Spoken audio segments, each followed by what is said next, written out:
don't hate them. True. This is not the mayar to measure someone's love. You might love them more than me. But I know one thing.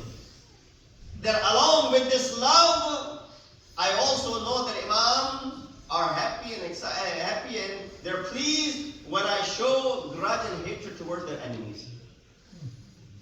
I would never praise the enemies of imam.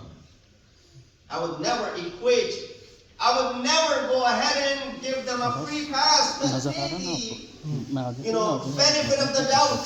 This person may have committed tawbah, and therefore Allah subhanahu wa ta'ala will forgive them. Let's not go ahead and go down that road. Before the discussion gets out of hand, and I usually keep it in line, bringing you back to this. That imams tell us this.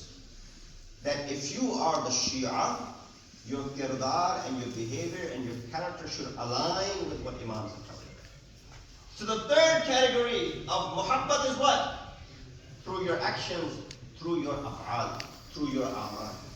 If the amal of a person is contrary to the amal of imam and you say, I love imam, this is not something which will be acceptable. When a teacher comes, and this love is for you. Ahl-e-Bait and Qarabat, they don't benefit anything from it. You benefit from this love. Also, imagine a teacher who comes to the class the first day, teaching Quran. He said, I hope my compensation, the true compensation for my class is that all of you learn to read Quran. He said, my true compensation is not the one which my employer is going to pay me. My true compensation is when you learn what I have come to teach you. So when you learn what he came to teach, who's benefiting from it? You are benefiting. But Rasulullah said, قُلْ لَا أَسْأَلُكُمْ عَلَيْهِ أَجْرًا إِلَّا الْمَوَدَّةَ فِي الْقُرْبَى. When you show this love to them through your tongues, through your heart, through your af'al, through your actions, and sometimes through your qalam. And today, in this day and age, through your social media, you may not be the best of the writers, but you use social media all day long. No wonder Masumin had said, all you need to do is get the beauty of our kalam to the masses, they will be attracted towards it on their own. Get the mahasin and the good sayings of Imam Masumin. But for that, we need to first implement them in our lives. It's very easy to hit that forward button. You get tons of forwards all day long, kalam Imam, hadith Imam, hadith Imam. As many times as we forward, wish we should learn it and implement it ourselves in the beginning. And it really would be worthwhile. Seventh Imam, Imam Moosa ibn Ja'far. Allahumma salli ala lived in a time which was a very difficult time indeed. Imam has at least these four brothers. I'll mention two of them. One is Abdullah Aftah. People came to him telling him that you should declare imamat. You know how some mawali get around and they become the murid and they present and they promote you. And of course they have their own agenda behind it. Abdullah Aftah was not one of those children of sixth Imam who was in line with the teachings of Imam. So he created this madhab al-Taqiyya. Similarly, in the time of fourth Imam, people declined the imamat of fourth Imam. The Kaysaniya, right? You heard about it. And then similarly, the fifth Imam, people denied the imamat of fifth Imam. Zaydiyya came into existence. Seventh Imam, after his Shahadat, the Waqifiyya came into existence. Those who said we only have 7 Imams, we don't need any more Imams. 7th Imam went into occultation. So he had one brother by the name Abdullah Aftar. He has another brother by the name Ismail. You all know Ismail. Today one of the largest followers who are part of the Shia Madhab, by the way. Shish Imami, 6 Imami. Ismail, son of 6th Imam, who was a pious man, by the way. Never declared his imamate. Never considered him to be at the level of 6th Imam. Or 7th Imam for that matter. And here we see the wisdom that Allah subhanahu wa ta'ala caused him, Ismail, to die before the Shahadat of 6th Imam. So that there shouldn't be any doubt in the minds of the people that who is the next Imam. You know what happened? Some people started considering him to be Imam after 6th Imam. And it's one of the very, then they considered his son Muhammad the most peaceful place is Karbala. School Imam. So it's still, the lineage is still continuing. There are 49 Imams. Although Khanis, they had a split, but nonetheless, they go back to the same root. So 7th Imam's time is difficult from that aspect. Waqi' Fakh takes place in the time of 7th Imam, where many of the family members of Ahl-e-Bait were killed. 7th Imam's time is tough as is. You hear about the 14 years of Imam imprisonment, but prior to that, Imam, even when he's at home, he's sort of like in a prison. There's constant watch. They're looking, the surveillance upon Imam. To the extent, this is where Imam comes into the help and the support of his followers. You've all heard of the name of one of the closest companions of Imam, Ali ibn Yaqteen, whom Imam placed at that position in the court of Harun, so that he would be able to help out. And there was a purpose behind it. You know, these are the words that Imam uttered to Ali ibn Yaqteen. He said, Ya ibn Yaqteen, Ya Aliyo, O Ali, Kafaratu amalikum al-ihsanu ila ikhwanikum.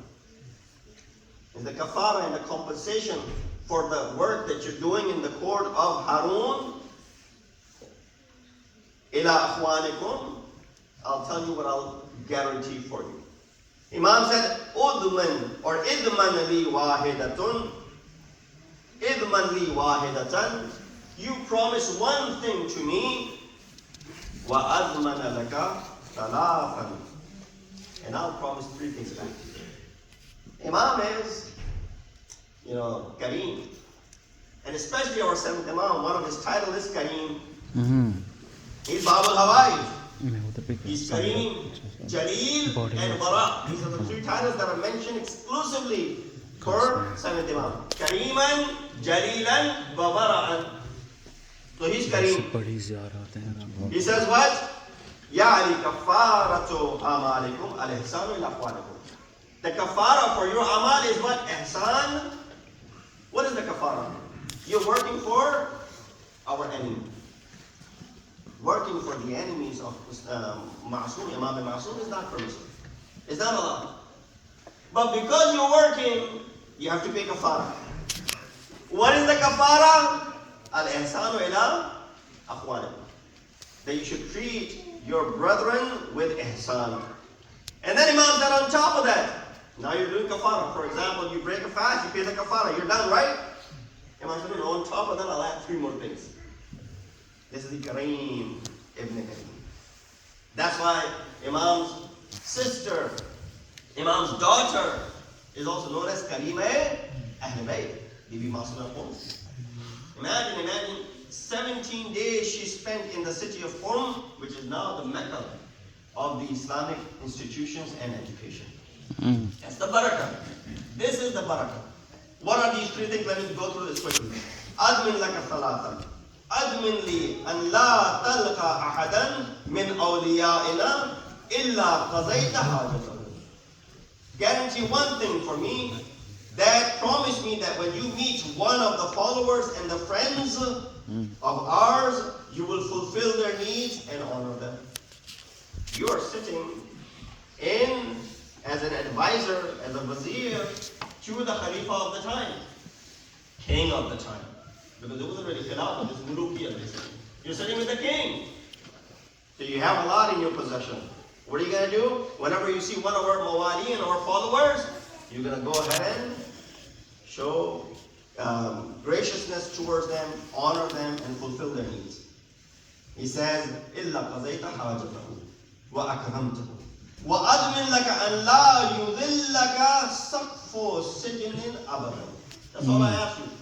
He said, I ask you one thing. Whenever you come across one of our followers, and look, this kalam of Imam is not only to Ali ibn Yaqeen.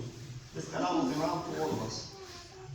That whenever you come across one of our followers, how should you be with them?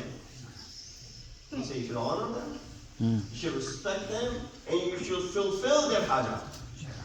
If a moment comes to you with his hajat, don't turn them away. Don't turn them down, especially if you're capable of helping them. You know why? The kalam of Imam to Ali ibn Yaqeen holds true for you as well. What Ali ibn Yaqeen was receiving from 7th Imam, you will receive from Imam of your time.